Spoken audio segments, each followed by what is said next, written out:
വിശുദ്ധ പൗലോസ് അപ്പോസ്തലൻ റോമാക്കാർക്ക് എഴുതിയ ലേഖനത്തിൽ നിന്ന് 11-ാം അധ്യായം 25 മുതൽ 32 വരെയുള്ള വാക്യങ്ങൾ. സഹോദരരെ, ജ്ഞാനികളാണെന്ന് അഹങ്കരിക്കാതിരിക്കേണ്ടതിന് നിങ്ങൾ ഈ രഹസ്യം മനസ്സിലാക്കിയിരിക്കണം. ഇസ്രയേലിൽ കുറെ പേർക്ക് മാത്രമേ ഹൃദയകാഠിന്യം ഉണ്ടായിട്ടുള്ളൂ. അതും വിജാതിയർ പൂർണ്ണമായി സ്വീകരിക്കപ്പെടുന്നതുവരെ മാത്രം. അതിനുശേഷം ഇസ്രയേൽ മുഴുവൻ രക്ഷ പ്രാപിക്കും. എഴുതപ്പെട്ടിരിക്കുന്നതും അങ്ങനെ തന്നെ. സിയോനിൽ നിന്ന് വിമോചകൻ വരും. അവിടുന്ന് യാക്കോബിൽ നിന്ന് അധർമ്മം അകറ്റിക്കളയും. ഞാൻ അവരുടെ പാപങ്ങൾ ഉന്മൂലനം ചെയ്യുമ്പോൾ അത് അവരുമായുള്ള എൻ്റെ ഉടമ്പടിയായിരിക്കും. സുവിശേഷം സംബന്ധിച്ച് നിങ്ങളെ പ്രതി അവർ ദൈവത്തിന്റെ ശത്രുക്കളാണ്.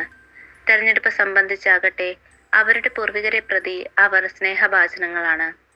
എന്തെന്നാൽ ദൈവത്തിന്റെ ദാനങ്ങളും വിളിയും പിൻവലിക്കപ്പെടാവുന്നതല്ല. ഒരിക്കൽ നിങ്ങൾ ദൈവത്തെ അനുസരിക്കാത്തവരായിരുന്നു. എന്നാൽ അവരുടെ അനുസരണക്കേട് നിമിത്തം നിങ്ങൾക്ക് കൃപ ലഭിച്ചു. അതുപോലെ തന്നെ നിങ്ങൾക്ക് ലഭിച്ച കൃപ നിമിത്തം അവർക്കും കൃപ ലഭിക്കേണ്ടതിന് ഇപ്പോൾ അവർ അനുസരണമില്ലാത്തവരായിരിക്കുന്നു.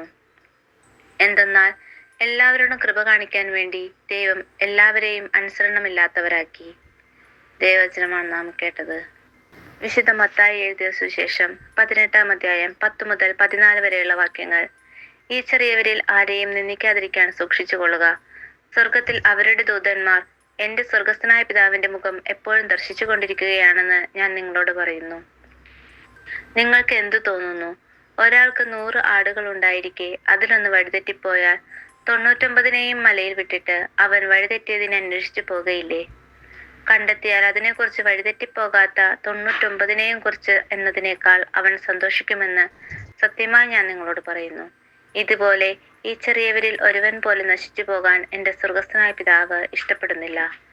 ദൈവവചനമാണ് നാം കേട്ടത്.